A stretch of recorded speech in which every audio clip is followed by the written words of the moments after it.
Magandang araw sa inyong lahat. Sa ilalim ng nakapapasong init ng araw sa lungsod ng San Isidro, isang matandang babae na nagngangalang Lola Rosario ang dahan-dahang naglalakad sa maalikabok na bangketa. Ang kanyang buhok na kulay pilak ay kumikislap. Ang kanyang mga mata ay matalim, nagtatago ng nakaraan na hindi alam ng marami. Tanghaling tapat noon nang walang sinumang nag-akala na siya ay tatayo upang hamunin ang isang iligal na checkpoint. At nang ang kanyang matandang katawan ay ibinalibag sa lupa, mula sa sugat at alikabok ay bumangon ang isang lakas na hindi maipaliwanag ni numan. Ang init ng tanghali ay nanunuot sa balat. Ang mga kalsada ng San Isidro ay puno ng mga manininda, sasakyan at mga naglalakad na nag-aagawan sa lilim. Ang mga busina ay nagsasagutan, ang amoy ng mainit na aspalto ay humahalo sa alikabok. Gayunpaman, si Lola Rosario ay nanatiling naglalakad ng tuwid. Tumutulo ang pawis sa kanyang sentido, ngunit ang kanyang mga hakbang ay hindi bumabagal. Sa likod ng kanyang marupok na katawan ay may matibay na paninindigan, bunga ng disiplinadong pamumuhay na kanyang kinagisnan mula pa noong siya ay bata pa. Sa kanang bahagi ng kalsada, isang tindero ng buko juice ang tumigil sa pagpapaypay at tumingin ng may paghanga. Magandang tanghali po, Lola. Pupunta po kayo sa palengke, masigla niyang bati. Lumingon si Lola Rosario at mumiti ng magalang. Iho! Naghahanap na rin ng sariwang hangin. Umiinit na ang mundo, hindi lang ang panahon. Tumawa ng mahina ang tindero sa pag-aakalang nagbibiro lang ang matanda. Hindi niya alam na ang mga salitang iyon ay may mas malalim na kahulugan, isang banayad na parinig sa mundong lalong napupuno ng kawalang katarungan.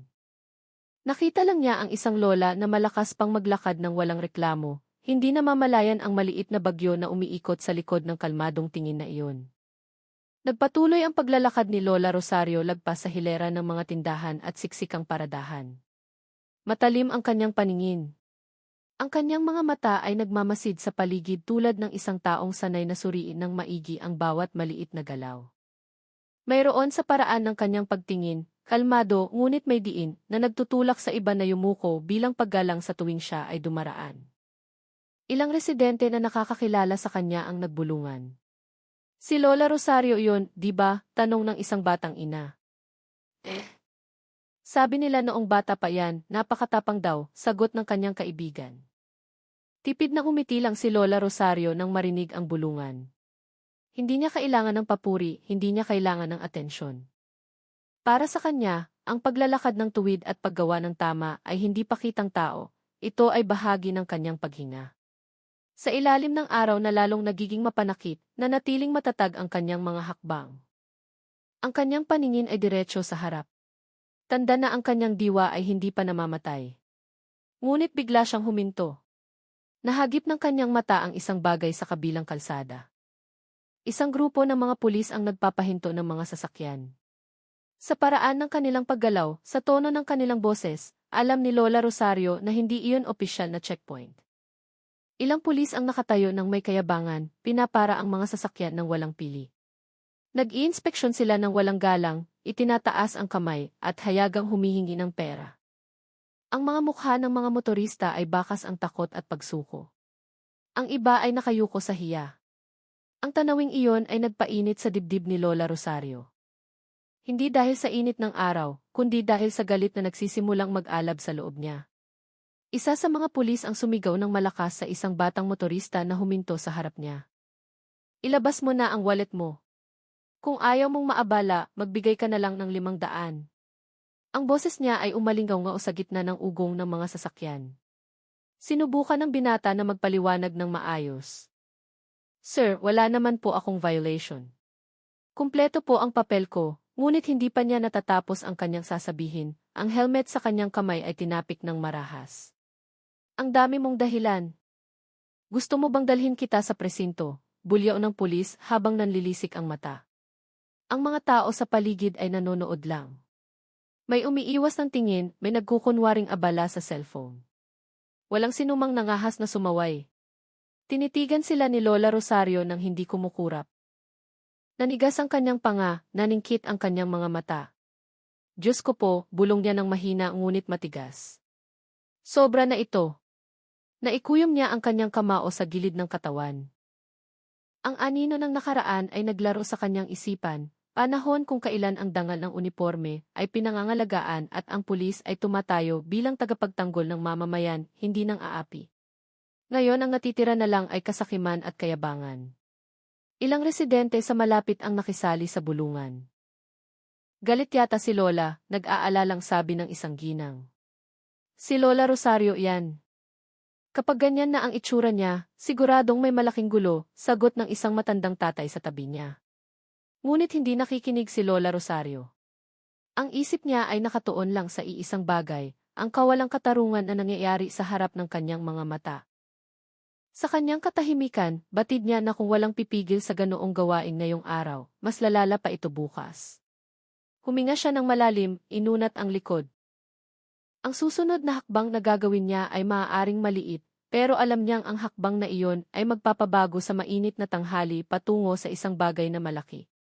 Nakapapaso ang sikat ng araw sa balat.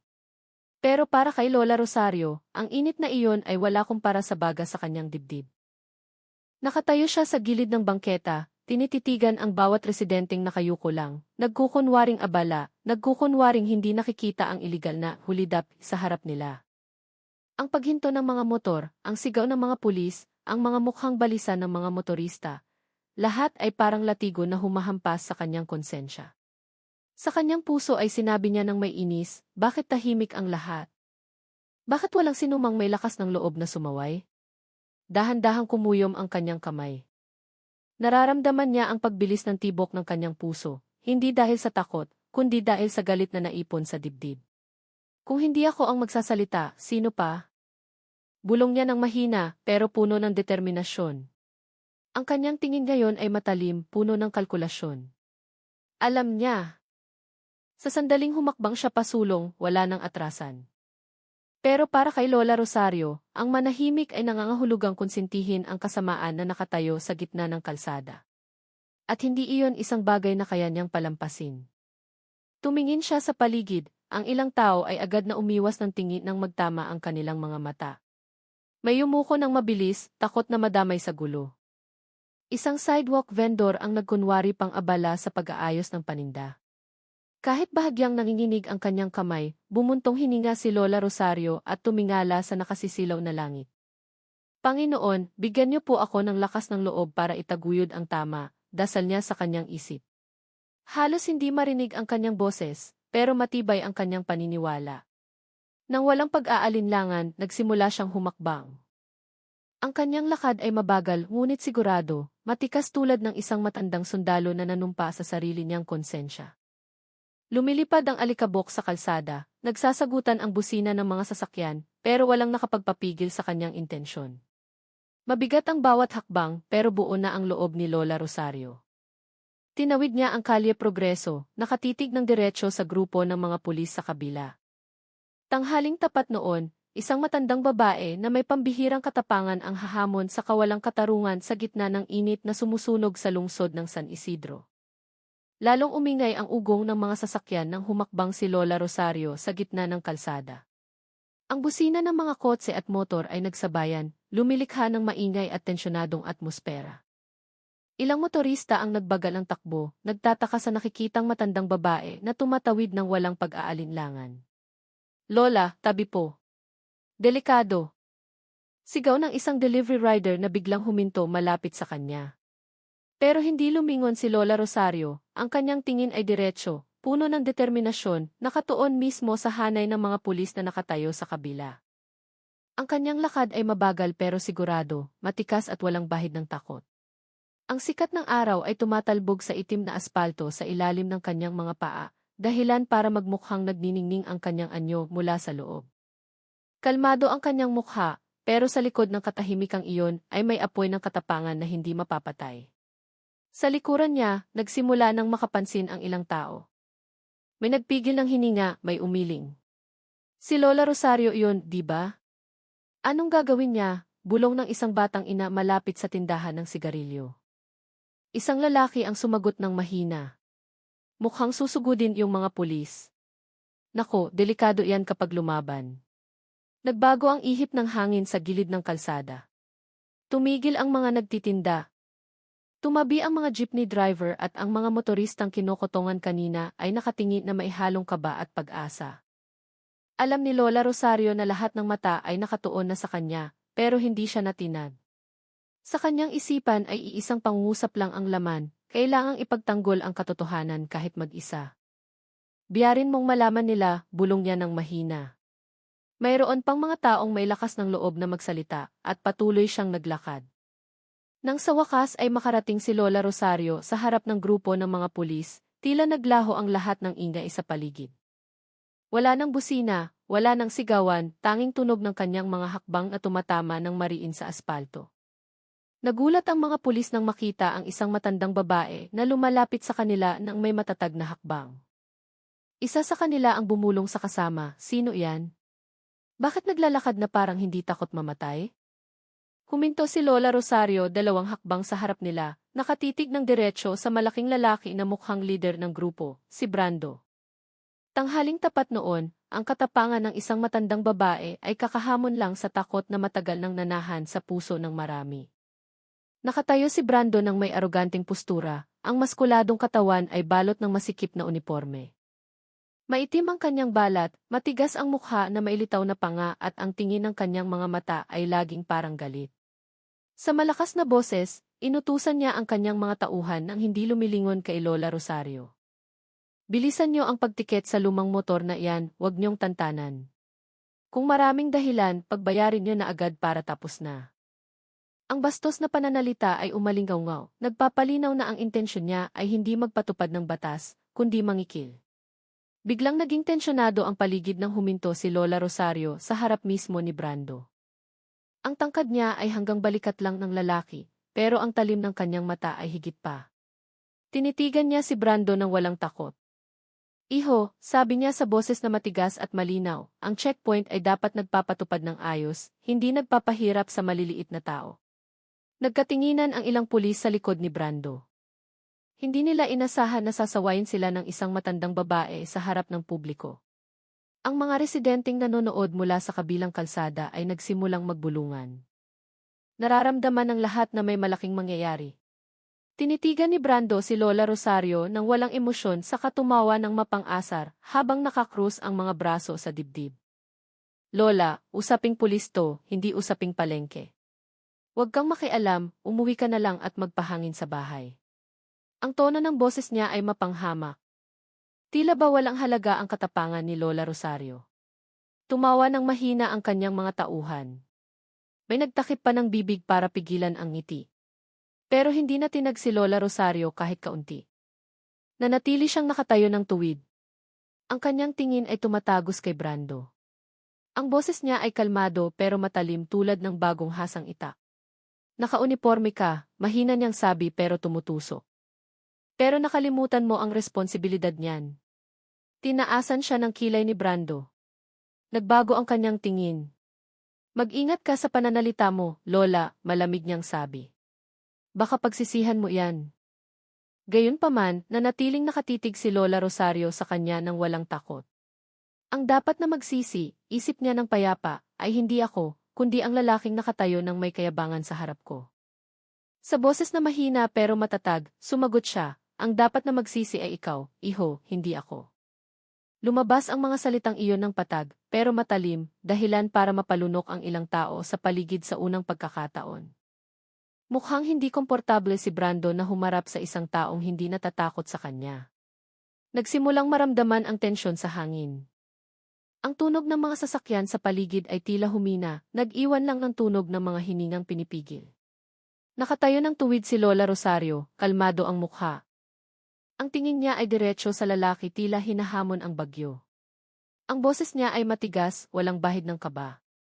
"Ang usapin ng pulis ay usapin din ng bayan, iho. Kung mali ang pamamaraan, may karapatang sumaway ang taong bayan."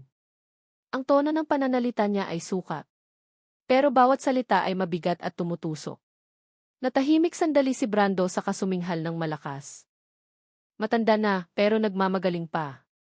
Umalis ka na dyan bago pa kita hulihin." Ang boses niya ay sumabog ng malakas parang kulog, dahilan para ang ilang residente sa paligid ay mapaatras ng 2 hakbang.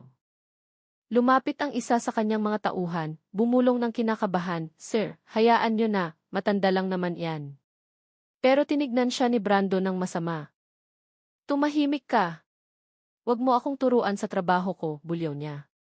Nagsimulang mabalisa ang mga residenteng nanonood sa malayo.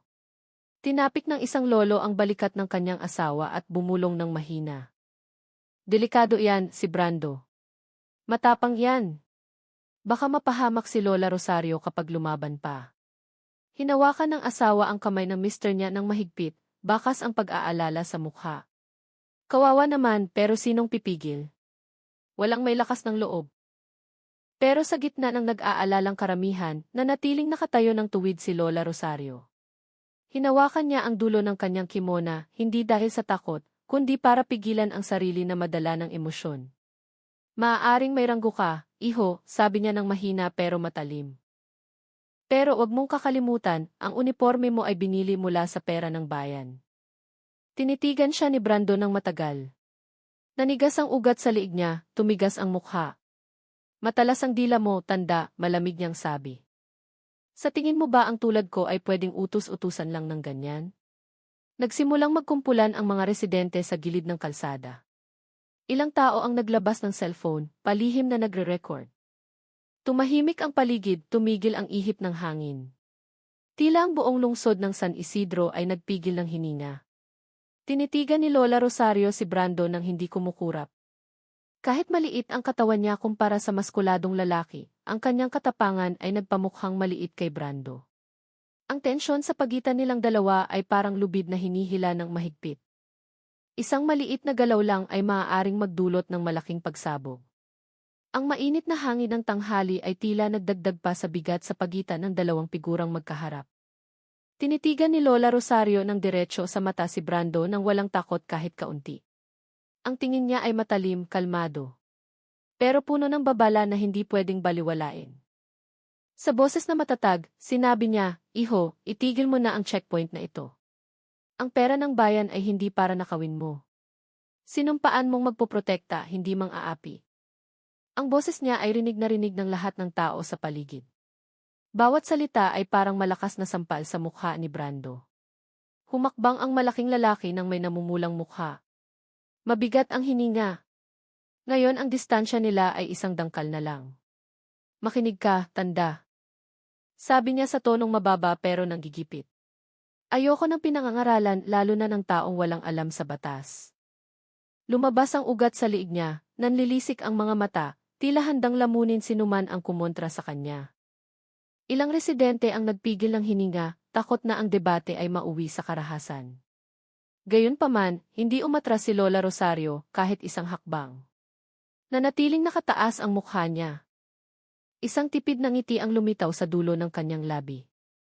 "Isa lang ang batas na alam ko," sabi niya ng mahina pero malinaw. "Huwag kang mang-api."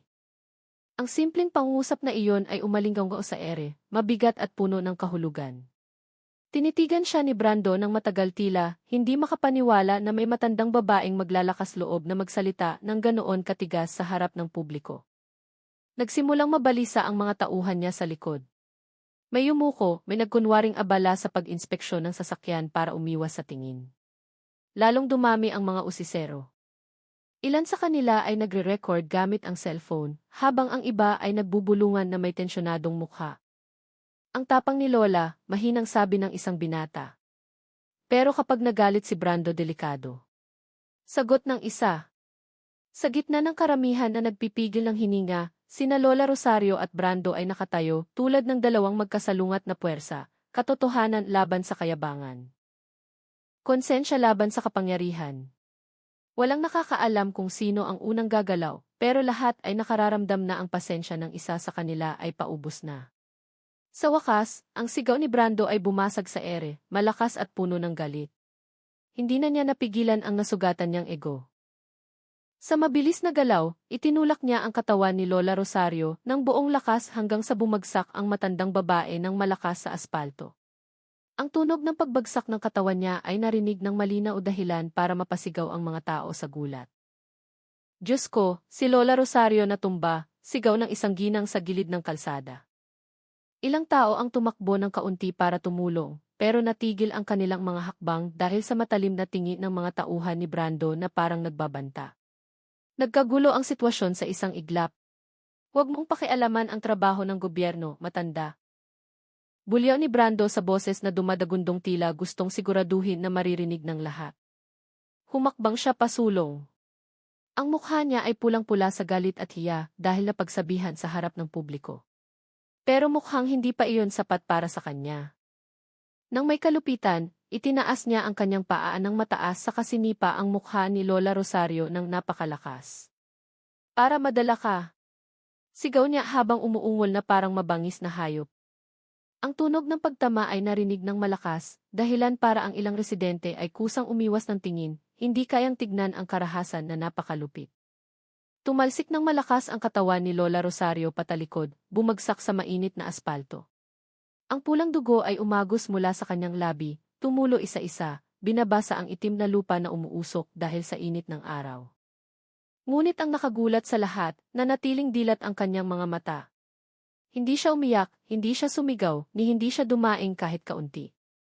Ang paghinga niya ay nanatiling regular, kalmado tulad ng alon na nagpipigil ng bagyo. Ang tingin niya ay diretso kay Brando. Hindi tingin ng takot, kundi galit na malamig, malalim at nakapangingilabot. Nagsimulang marinig ang bulungan ng mga tao sa gitna ng karamihan. Hindi siya hinimatay. Diyos ko, ang tibay ni Lola. Si Brando na nakatayo sa harap niya ay nagsimulang mag-alinlangan. Ang kamay niyang kanina ay nakakuyom ngayon ay dahan-dahang nanginginig. Mula sa ibaba, dahan-dahang inangat ni Lola Rosario ang kanyang ulo. Ang tingin ng kanyang mga mata ay matalim tulad ng bakal. Ang dugo sa gilid ng kanyang labi ay pinunasan niya gamit ang likod ng palad. Pagkatapos, sa boses na mahina ngunit malinaw, sinabi niya, "Ganyan ba ang paraan mo ng pagpapatupad ng batas, iho?" Patag ang boses niya, pero bawat salita ay yumanig sa paligid. Natahimik ang mga tao. Kahit ang hangin na umiihip ay tila huminto. Sa katahimikang iyon, alam ng lahat na may malaking bagay na kakagising lang sa loob ng katawan ng matandang babae. Ilang segundo matapos ang brutal na pagsipa, naging tahimik ang paligid. Walang kahit anong boses ang nangahas bumasag sa katahimikan maliban sa banayad na ihip ng hangin at hininga ng mga taong napigil sa lalamunan. Ang kalsada na kanina ay maingay ngayon ay tila nanigas. Nakatayo si Brando sa gitna ng aspalto. Ang dibdib niya ay taas-baba, nakatingin sa katawan ni Lola Rosario na nakahandusay sa harap niya. Ang mukha niya ay nagpapakita ng kasiyahan tulad ng isang taong kakatapos lang patunayan ang kanyang kapangyarihan sa harap ng maraming tao. Itinaas niya ang kanyang baba, tinitigan ang mga tao ng may pagmamalaki. Para malaman niyo kung sino ang masusunod dito, malakas niyang sigaw. Walang sumagot. Pero sa likod ng katahimikang iyon, ang mga mata ng mga tao ay puno ng galit na pinipigil at takot na totoo. Ngunit hindi nagtagal, may nangyari. Ang katawan ni Lola Rosario na nakahandusay ay gumalaw ng dahan-dahan. Sa umpisa ay ang mga daliri lang niya ang dumiin sa aspalto. Tapos ang balikat niya ay sumamang umangat. Sinususteynahan niya ang katawan gamit ang isang kamay. Dahan-dahan siyang tumayo. Ang mga nakakita ay agad na nagbulungan sa takot. Diyos ko, bumangon siya, sigaw ng isa. Ilang tao ang napaatras ng hindi namamalayan. Natatakot pero hindi makalingon. Tinitigan ni Brando ang pangyayari nang nakakunot ang noo. Nanigas ang mukha niya. Ano to? Bulong niya ng mahina, hindi makapaniwala sa nakikita. Nang makatayo ng tuwid, tinitigan ni Lola Rosario si Brando ng diretsyo. Ang mukha niya ay puno ng dugo at alikabok, pero ang mga mata niya ay malamig, kalmado, nagpapalabas ng kung anong nagpatayo sa balahibo ng sinuman. Ikaw, sabi niya ng mahina, ang tono ay mabigat, umaalingaw-ngaw, tila lumalabas mula sa ilalim ng lupa mismo.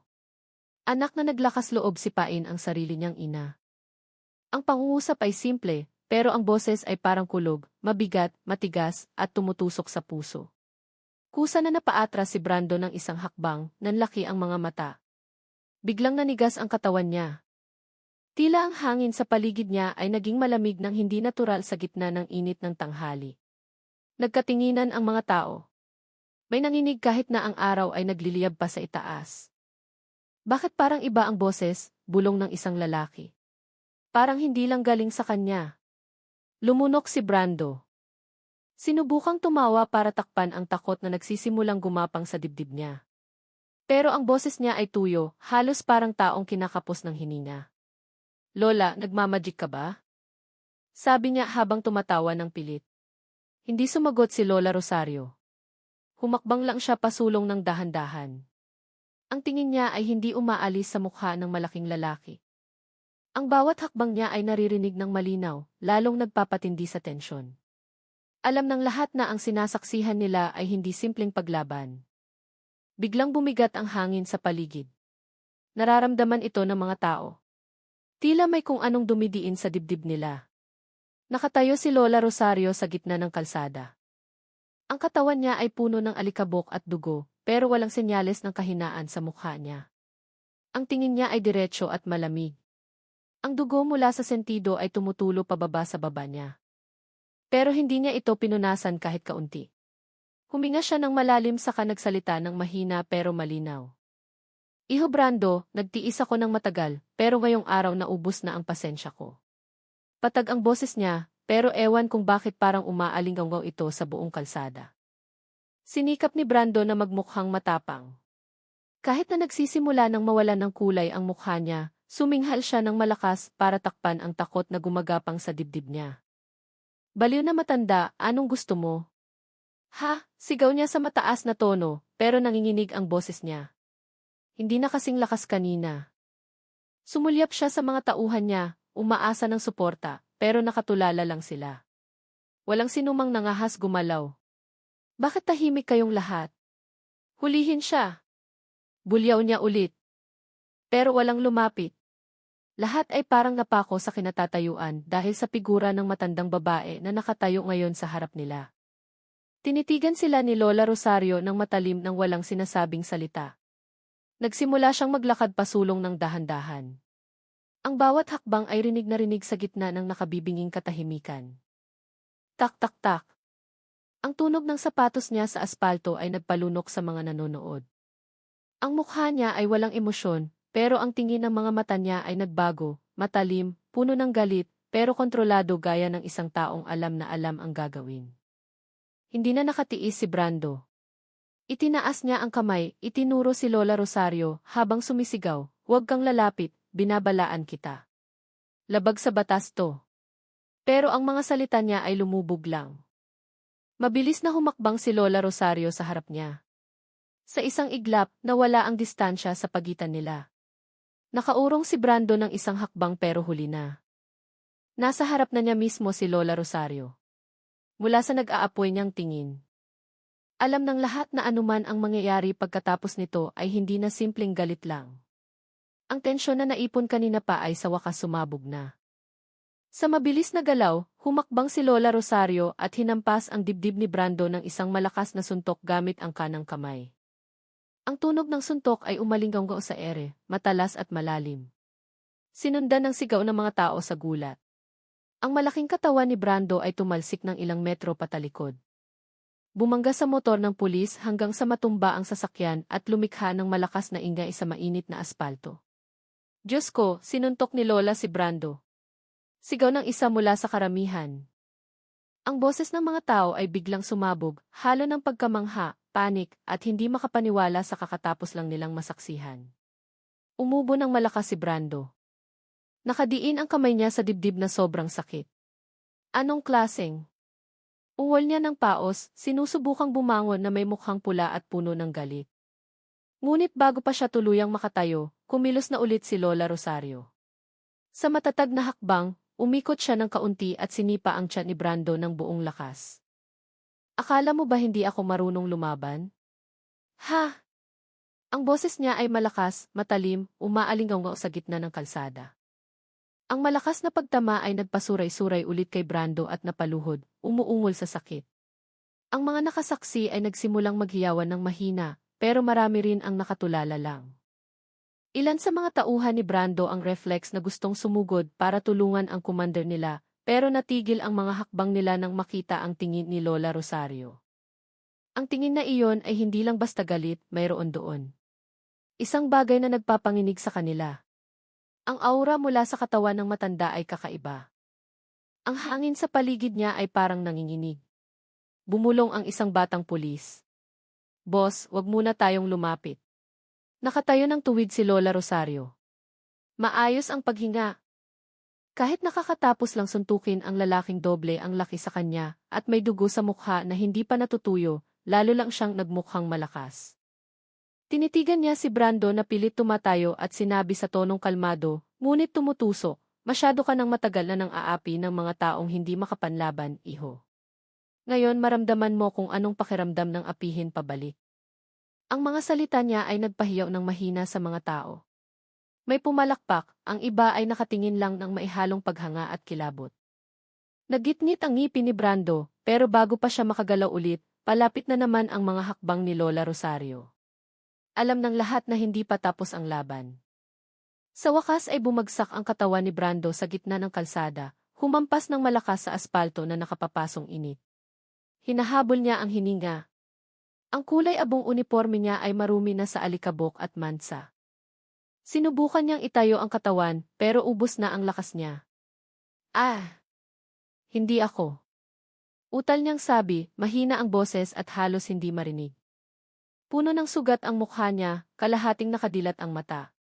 Pero bago pa siya makatapos magsalita, lumapit na si Lola Rosario.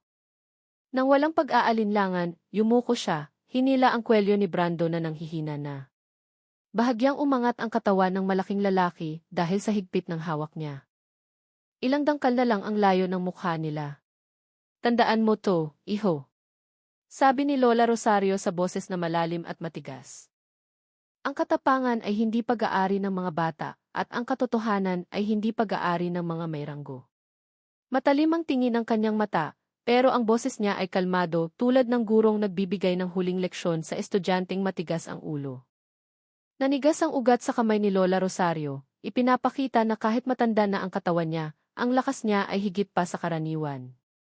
Nakatitig lang si Brando sa kanya ng blanko. Hinahabol ang hininga, nanginginig ang katawan.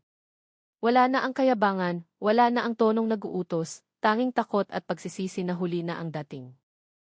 Dahan-dahang binitawan ni Lola Rosario ang pagkakahawak.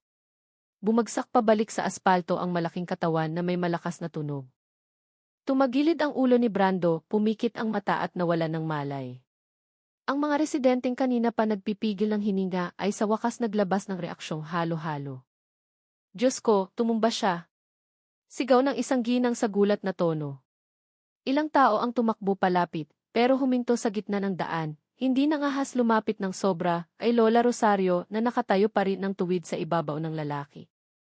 Nagsimulang marinig ang bulungan mula sa lahat ng direksyon. Talo si Brando sa lola na iyon.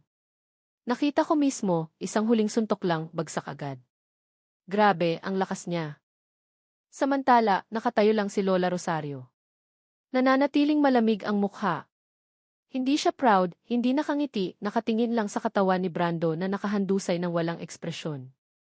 Tulad ng isang taong kakatapos lang ipatupad ang katarungan na dapat naman talagang mangyari. Lalong umiinit ang hangin sa tanghali, pero nanatiling nakatayo si Lola Rosario sa gitna ng kalsada. Mabigat ang hininga niya. Matapos ang maikling laban na kakatapos lang, ang mukha niya ay puno ng alikabok at mansa ng dugo. Gayunpaman, ang tingin ng mga mata niya ay nanatiling matalim at gising na gising. Dahan-dahan, nagsimulang marinig ulit ang boses ng mga tao sa paligid. Ang iba ay shock pa rin, ang iba ay nagtataas ng cellphone para mag-record. Sa gitna ng ingay, bumuntong hininga ng malalim si Lola Rosario. Ipinasok niya ang kamay sa bulsa ng kanyang kimona, inilabas ang maliit na cellphone na mukhang luma na. Bahagyang nanginginig ang kamay niya, pero nang pindutin niya ang buton at itinapat ang cellphone sa tainga, ang boses niya ay matigas at buo. Lia, pumunta ka rito ngayon din kailangan ka ng nanay mo. Maikli ang pangungusap pero malinaw ang tono at puno ng kahulugan. Ilang residenteng nakatayo sa pinakamalapit ang nagkatinginan, nagulat nang marinig ang tonong nag-uutos na ganoon katigas mula sa bibig ng isang matandang babae na kakatapos lang talunin ang takot ng buong lungsod. Wala pang 2 segundo, mula sa kabilang linya ay narinig ang boses ng isang batang babae na sumagot ng mabilis at disiplinado. Opo, Nay. Papunta na ako sa lokasyon. Ang sagot ay malinaw tulad ng boses ng isang sundalong tumatanggap ng utos diretsyo mula sa kanyang commander. Agad na kumalat ang bulungan sa karamihan. Sino iyon? Silye, mahinang tanong ng isang binata. Nagkibit balikat ang kasama niya, hindi pa nakasasagot ng isang matandang lalaki sa likuran nila ang sumingit. Mababa ang boses pero seryoso. Kilala ko ang anak ni Lola Rosario. Miyembro siya ng Scout Ranger. Noon pa man matapang na iyon gaya ng nanay niya. Ang sinabing iyon ay nagpatahimik sa ilang tao. Ngayon naiintindihan na nila kung bakit ang katapangan ni Lola Rosario ay iba sa karaniwang tao. Dahan-dahang ibinaba ni Lola Rosario ang cellphone niya. Tinitigan niya ang katawan ni Brando na nakahandusay pa rin at walang malay sa aspalto. Mainit pa rin ang hangin sa paligid, pero nanatiling kalmado ang mukha niya. Oras na para malaman ng anak ko kung ano ang nangyari dito. Bulong niya ng mahina. Tumingin siya sa paligid. Nakita ang mga residenteng nakatingin sa kanya ng maihalong paghanga at takot. Huwag kayong mag-alala, sabi niya sa boses na mababa ngunit matatag. Nakatayo na ang katotohanan sa lugar nito. Ang pangungusap na iyon ay nagdiin na para kay Lola Rosario. Ang kakatapos lang mangyari ay hindi paghihiganti, kundi leksyon para sa sinumang mangahas lumabag sa katarungan. Tahimik pa rin ang mga tao, hindi makapaniwala sa kakatapos lang nilang masaksihan. Nakahandusay ang katawan ni Brando na walang malay. Habang si Lola Rosario ay nakatayo ng tuwid sa gitna ng kalsadang puno ng alikabok at init ng araw. Ngunit biglang nagbago ang paligid. Umihip ang hangin ng malakas mula sa direksyong hindi matukoy, dahilan para umikot ang mga tuyong dahon sa ere tila hinihila ng puwersang hindi nakikita. Nagkatinginan ang mga tao na may naguguluhang mukha. Bakit biglang lumakas ang hangin? Bulong ng isang ginang. Kanina ang init-init. Sagot ng isa. Lahat ng mata ngayon ay nakatuon kay Lola Rosario, na nakatayong tahimik habang nakatingin sa langit. Ang buhok niyang puti ay gumagalaw sa ihip ng hangin. Ang kimona niya ay dahan-dahang umawagayway. Tumingala siya habang humihinga ng malalim saka nagsalita ng mahina, halos parang kinakausap ang sarili. Akala nila ordinaryong lola lang ako. Ngunit ang boses na iyon ay narinig ng malinaw ng lahat ng tao sa paligid. Mabigat, umaalingaw-ngaw at may dalang kakaibang lakas na mahirap ipaliwanag. Dahan-dahang pumikit si Lola Rosario. Ang dalawa niyang kamay ay nakalaylay sa gilid ng katawan. Sa isang iglap, ang alikabok sa paligid niya ay umikot ng mas mabilis, bumubuo ng maliit na ipu-ipo sa lupang kinatatayuan niya. Nagpigil ang hininga ang mga nanonood. Tignan niyo ang sugat. Nawawala ang sugat, hysterical na sigaw ng isang binata. At totoo nga, ang sugat sa mukha at sentido ni Lola Rosario na kanina ay kitang-kita ngayon ay dahan-dahang naglalaho. Ang dugong natuyo sa pisngi niya ay tila sinisipsip pabalik ng kanyang balat. Ang bakas ng sipa ni Brando ay naglaho na parang bula. Isang lalaki sa harap ng tindahan ang nakabitaw ng sigarilyo sa kamay. Hay, hindi maaari yan. Nakita ko kanina dumudugo siya. Ang mga mukha sa paligid ay nagsimulang magbago sa pagitan ng takot at paghanga na hindi maipaliwanag ng salita. Dahan-dahang iminulat ni Lola Rosario ang kanyang mga mata. Ang tingin niya ngayon ay iba, mas matalim, mas buhay tila nagtatago ng lakas na hindi maipaliwanag. Ang boses niya ay kalmado pero umaalingaw ng matigas. Ang kabal. Hindi mamamatay hanggat hindi na ipapatupad ang katarungan. Ang boses na iyon ay nagpatahimik sa lahat. May ilan na yumuko agad. May napadasal lang hindi namamalayan. Habang ang iba ay nakatitig lang sa kanya ng tulala. Tumigil ang ihip ng hangin, dahan-dahang bumagsak ang alikabok sa lupa at bumalik ang katahimikan. Tanghaling iyon, napagtanto ng mga tagalungsod ng San Isidro na ang matandang babae na inakala nilang ordinaryong lola lang ay nagtatago pala ng lakas na nagmumula sa isang bagay na mas malaki pa sa edad at katawan niya.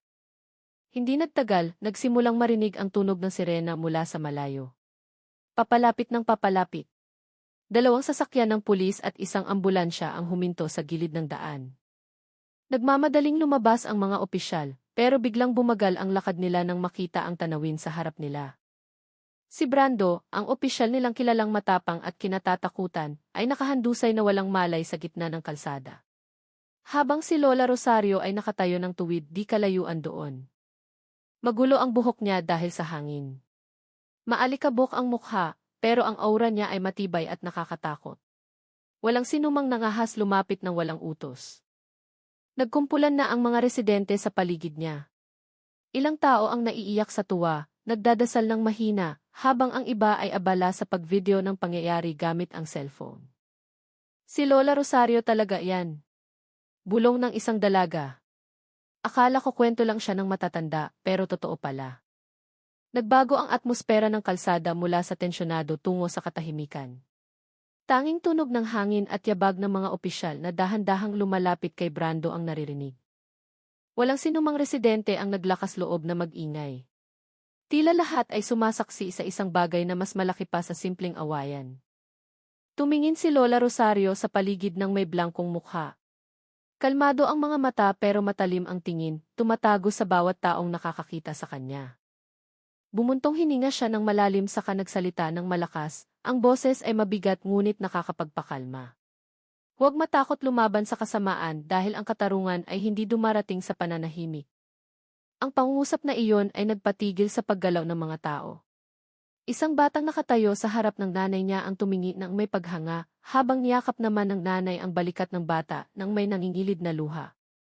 Simple ang mga salita, pero tila bumaon sa dibdib ng bawat nakarinig. Pagkatapos noon, dahan-dahang naglakad paalis si Lola Rosario sa lugar.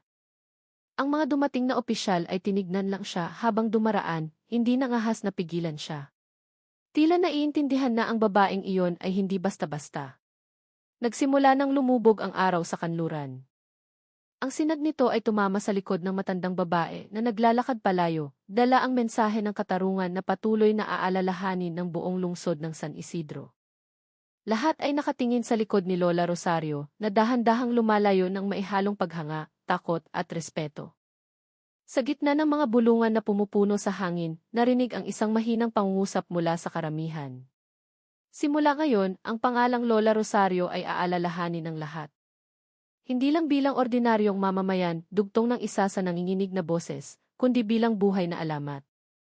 Ilang oras matapos ang pangyayari, nagbago na ang itsura ng kalsada kung saan nangyari ang insidente.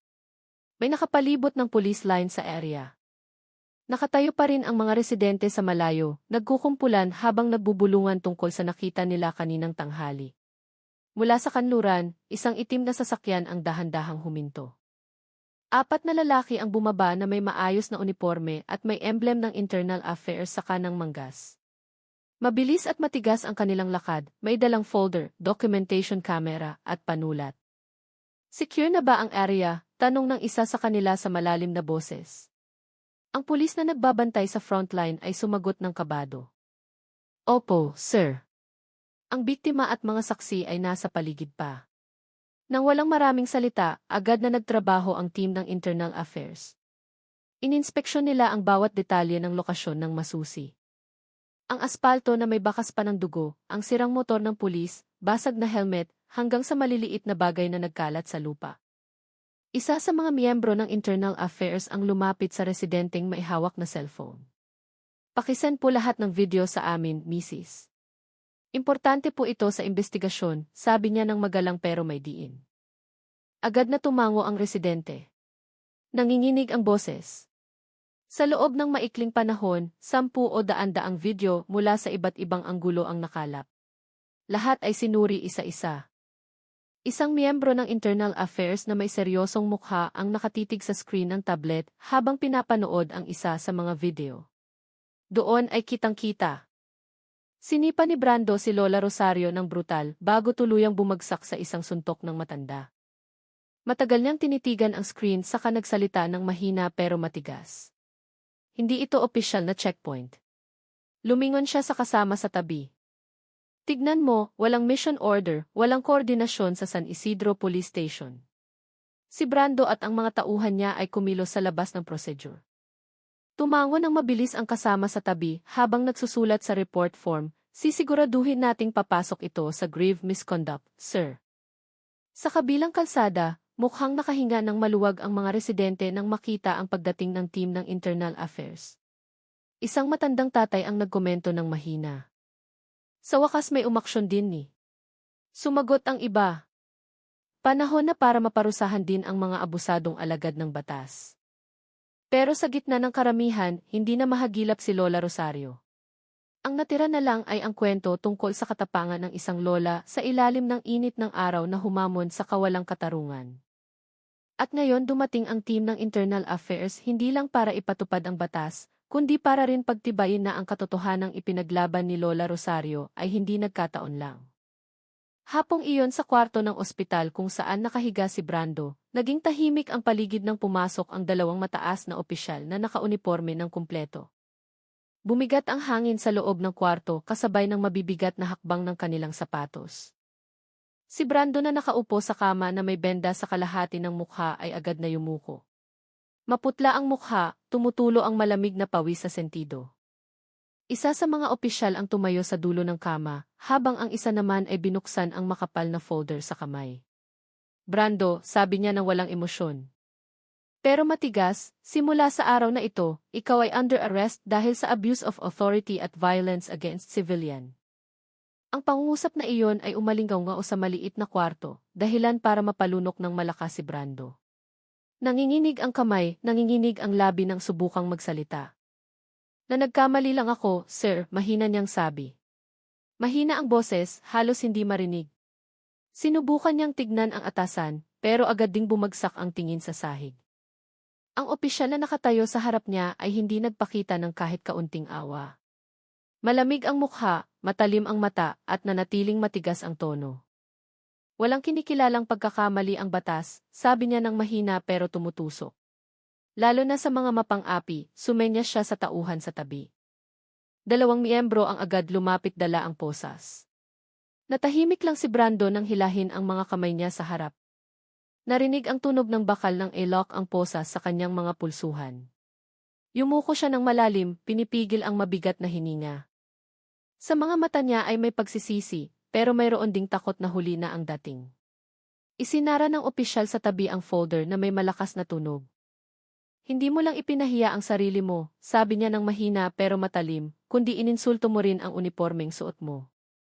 Tinitigan niya si Brando ng matalim sa huling pagkakataon, saka tumalikod at lumabas ng kwarto.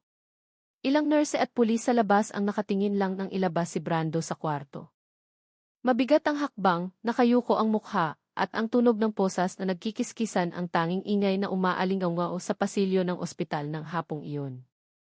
Mula sa malayo, ilang residenteng nakasaksi ang bumulong ng mahina. Sa wakas naramdaman din niya kung paano maging mahina. Ang langit sa labas ay tila namumula, parang nagbabadya ng pagtatapos ng kapangyarihan ng isang mapang-api na dati ay akalang hindi tinatablan ng batas. Ilang araw ang lumipas, ang balita tungkol sa iligal na checkpoint na pinamunuan ni Brando ay kumalat sa buong bansa. Ang National TV, online news portal, hanggang social media ay puno ng video at litrato ng pangyayari. Isa sa mga litratong pinakamadalas ay share ay ang litrato ni Brando na nakaposa sa ospital. Puno ng pasa ang mukha, gusot ang uniforme, blanko ang mata tulad ng taong nawalan ng lahat. Sa ilalim ng litrato, nakapaskil ang malaking headline. Abusadong pulis, nakulong matapos pataubin ng senior citizen. Sa loob ng ilang oras, ang comment section ay binaha ng libu-libong reaksyon. Karamihan ay nagsusulat ng parehong sentimiento. Dumating din ang katarungan. Sa headquarters ng pulisya, naging seryoso rin ang kapaligiran. Puno ng reporter ang press conference room. Nakabukas ang ilaw ng mga kamera. Nakataya ng maayos ang mga mikropono sa mesa. Lumitaw ang spokesperson ng pulisya sa harap ng podium na may seryosong mukha. Nakatayo siya ng tuwid suot ang uniforme na may ranggo sa balikat. Sa boses na kalmado, ngunit matatag, sinabi niya, ikinalulungkot namin ang hindi makataong aksyon na ginawa ng aming miyembro sa field. Ang ganitong aksyon ay hindi kumakatawan sa aming institusyon. Huminto siya sandali, tumitig ng matalim sa kamera. Ang salarin ay papatawan ng mabigat na parusa ayon sa batas. Sabay-sabay na nagtaas ng kamay ang mga reporter, nag-aagawan sa pagtatanong, totoo po bang nag-checkpoint si Brando nang walang opisyal na mission order, sir? Totoo po bang ang biktima ng pananakit ay isang senior citizen?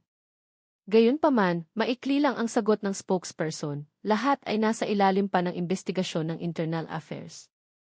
hindi namin pagtatakpan ang pagkakamali ni Numan. Ang mali ay mananatiling mali. Ang pangungusap na iyon ay agad naging pangunahing kote sa iba't ibang national media. Samantala sa social media, ang video recording ng mga residente ay patuloy na kumakalat at pinapanood ng milyon-milyong beses. Ang piraso ng eksena kung saan nakatayo si Lola Rosario na hinahamon si Brando sa gitna ng init ay naging simbolo ng katapangan ng maliliit na tao laban sa kawalang katarungan. Maraming tao ang nagkomento ng pareho. Hindi ordinaryong tao si Lola. Ilang aktivista pa nga ang tumawag sa kanya bilang simbolo ng paglaban ng mamamayan sa pang-aabuso. At sa gitna ng lahat ng papuri, isang bagay ang tiyak. Ang hiya na sinapit ni Brando ngayon ay higit na mas mabigat kaysa sa parusang ipinataw sa kanya. Hindi lang posisyon ang nawala sa kanya, kundi pati na rin ang dignidad at pangalan na matagal niyang ipinagmamalaki. Ilang linggo ang lumipas mula nang mangyari ang insidente. Ang lungsod ng San Isidro na sandaling nagkagulo ay dahan-dahan nang bumabalik sa katahimikan. Ang kalsada na dating lokasyon ng checkpoint ay balik na sa pagiging abala. Nagbukas na ang mga manininda, dumaraan ang mga motorista, at nagpapatuloy ang mga residente sa kanilang aktibidad tulad ng dati. Wala nang bulyaw ng pulis, wala nang mukhang balisa ang mga motorista. Naglalakad na ang mga tao ng may kapanatagan. Ang kwento tungkol sa katapangan ni Lola Rosario ay madalas pa ring pinag-uusapan sa mga karinderya, sa palengke, maging sa mga tambayan sa gabi. Pero iba na ang aura ng lungsod ngayon. May pakiramdam ng kapayapaan na mas malakas kaysa dati. Tila ang katahimikan ay dumating bilang regalo. Matapos ang mahabang bagyo, sa isang simpleng bahay sa dulo ng maliit na eskinita, nakaupo si Lola Rosario ng banayad sa silyang kahoy sa teras ng kanyang bahay. Umiihip ang hangin sa hapon, dala ang amoy ng basang lupa at huni ng mga ibon na umuuwi sa pugad. Sa kamay niya ay may isang tasang mainit na tsaa na umuusok ng dahan-dahan. Isang pusang may batik ang nakaupo ng malambing sa kanyang kandungan. Kalahating nakapikit ang mata, ninanamnam ang malambot na haplos ng kanyang amo. Payapa na, Ming, mahina niyang sabi habang hinihimas ang balahibo ng pusa. Wala nang mangangahas na mang-api sa maliliit na tao. Salamat. Malambot ang boses niya pero puno ng paniniwala. Tulad ng isang taong nakakaalam na ang kanyang pakikibaka ay nagbigay ng kahulugan sa maraming tao. Paminsan-minsan ay dumadaan ang kapitbahay at bumabati, "Magandang hapon po, Lola Rosario," bati ng isang batang ina mula sa kabilang kalsada. Lumingon si Lola Rosario at mumiti ng mainit. "Magandang hapon din, kumusta ang anak mo?" Nagkwentuhan sila sandali, magaan at palagay, walang tensyon tulad ng dati. Sa malayo, ang tawa ng mga batang naglalaro sa maliit na plaza ay naririnig na masaya. Ang tunog na iyon para kay Lola Rosario ay simbolo ng buhay na bumalik sa normal, walang takot, walang pressure. Ang langit sa hapon ay kulay kahel na malambot, tumatalbog ang liwanag sa pader ng bahay na simple pero malinis. Isinandal ni Lola Rosario ang katawan sa silya. Tinitigan ang maliit na daan sa harap ng bahay niya na ngayon ay tahimik na mula sa kaguluhan. Huminga siya ng malalim, ninanamnam ang hangin ng kapayapaan na ngayon ay talagang kanya na. Sa dibdib niya ay may ginhawa na mahirap ipaliwanag. Hindi dahil nanalo siya, kundi dahil ang katotohanan ay sa wakas nakatayo na sa lugar na dapat nitong kalagyan. Lumipas ang mga araw ng payapa at sa unang pagkakataon sa mahabang panahon, na-enjoy ni Lola Rosario ang hapon ng walang pangamba. Ang tunog ng orasyon ay narinig ng malambot mula sa simbahan sa dulo ng eskinita, umaalingaw sa pagitan ng maliliit na bahay na tinatamaan ng liwanag ng dapit hapon. Tinitigan ng matandang babae ang langit na nagsisimula ng maging kulay ginto. Ibinaba niya ang tasa ng tsaa sa mesang kawayan saka dahan-dahang tumayo. Kalmado ang galaw niya pero matatag. Matikas pa rin ang katawan tulad ng dati.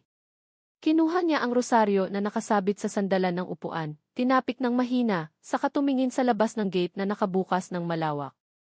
Nagtatakbuhan ang mga bata pa uwi, nagliligpit ng sinampay ang mga nanay, at ang hangin sa hapon ay may dalang amoy ng lupa na mapayapa. Isang maliit na ngiti ang lumitaw sa kanyang mukha. "Salamat sa Diyos," bulong niya. Nakakita pa ng araw na payapa at walang pang-aapi. Mahina ang boses niya, pero puno ng pasasalamat. Alam niyang ang katahimikang tulad nito ay hindi dumarating ng basta-basta.